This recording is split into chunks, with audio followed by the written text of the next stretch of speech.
વિરામ બાદ આપ સર્વે દર્શકોનું ફરી સ્વાગત છે। હવે જોઈએ સમાચાર વિગતવાર। હાલનો જમાનો મોબાઈલ યુગ તરીકે જાણીતો છે।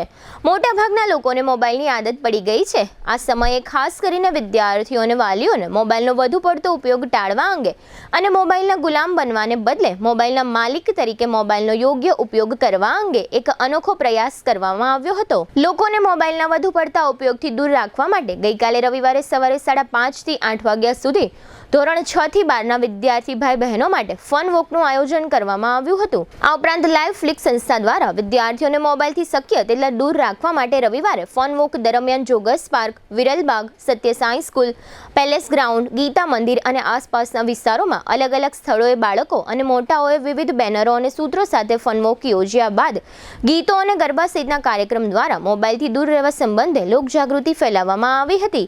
આ સમગ્ર કાર્યક્રમ અંગે આ કાર્યક્રમમાં ભાગ લેનાર ઝલક ફલિયા ઉપરાંત આ સંસ્થાના વોરિયર તરીકે કાર્યરત રિદ્ધિ મકવાણા અને હરદીપસિંહ જાડેજાએ આ કાર્યક્રમ અંગે આપેલી વિગતો પ્રસ્તુત છે। દુખાવાથી પીડાતા દર્દીઓ માટે જામનગરમાં ફ્રી ડેમો। નમ્રતા વેલનેસ સેન્ટર। ચાલો અપનાવીએ નવીન એક્યુપલ્સ ટેકનોલોજી જે લોહીનું પરિભ્રમણ સુધારે, તમારા સ્નાયુઓને શક્તિ આપે, તમારા શરીરને જોમ આપે, ઉપરાંત પંજામાં સોજા થવા, પંજામાં ચડતા ગોટલા અને ગઠ્ઠા થવાની સમસ્યા, અન્ય ઘણા દુખાવાથી મુક્તિ મળે। લોહી પરિભ્રમણથી થતા આ રહ્યા સુધારા અને ફાયદાઓ। કોષની વૃદ્ધિ અને અંગની કામગીરીમાં સુધારો, ત્વચાને વધારે સ્વસ્થ બનાવે, ત્વચાની રોગ પ્રતિકારકતા વધારે, ઓક્સિજનથી સમૃદ્ધ લોહી સ્નાયુઓને આપે, હૃદયની સ્થિતિમાં સુધારો કરે, હાઈ બ્લડ પ્રેશરની સ્થિતિમાં સુધારો કરે, મગજની કામગીરીમાં સુધારો કરે, શરીરમાં જોમ અને શક્તિ વધારે।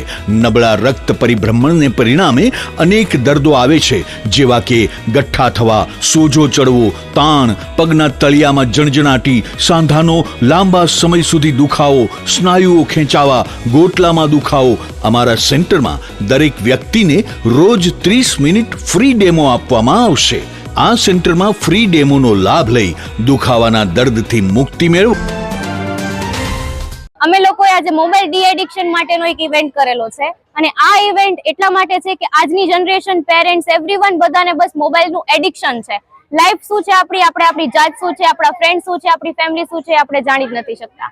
તો આજે મોબાઈલ ડી એડિક્શનનો ઇવેન્ટ છે, ત્યાં અલગ અલગ જાતની ગેમ્સ હતી, ઝુંબા હતા, ડાન્સ, ગરબા, અલગ અલગ જાતની એક્ટિવિટીઝ હતી અને જૂની ગેમ્સ હતી।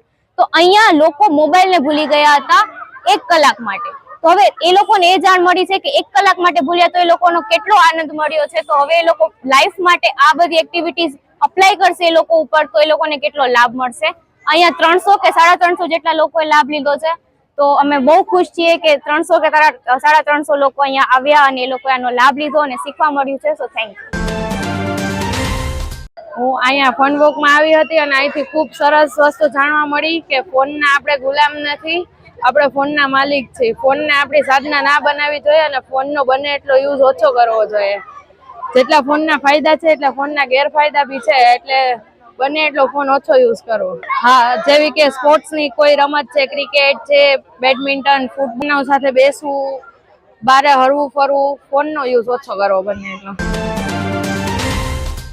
આજે બાળકોએ રવિવારના દિવસે એક અલગ જ પ્રકારનો કાર્યક્રમ કરેલો છે જેમાં એ લોકોએ સમજાવ્યું કે તમે મોબાઈલના માલિક છો કે ગુલામ એ નક્કી કરો। જો તમે મોબાઈલનો ઉપયોગ મની, હેલ્થ અને તમારા કરિયર માટે કરો છો તો તમે એના માલિક છો અને એના સિવાય કોઈ બીજી જગ્યાએ ઉપયોગ થાય છે મોબાઈલનો તો તમે એના ગુલામ છો। તો આ વસ્તુ સમજાવી પેરેન્ટ્સને અને બીજા બાળકોને, એટલે 300-350 અરાઉન્ડ લોકો આવ્યા અને એનો લાભ લીધો છે અને સાથે જૂની રમતો પણ રમાડી એ ફન વોકમાં। અને રમતોથી બાળકોને ખબર પડી કે પહેલા આવી રમતો થતી અને પેરેન્ટ્સને જૂની રમતો યાદ આવી ગઈ। તો આ મેનેજમેન્ટ આખું બાળકોએ કર્યું હતું। તો congratulations to all the children.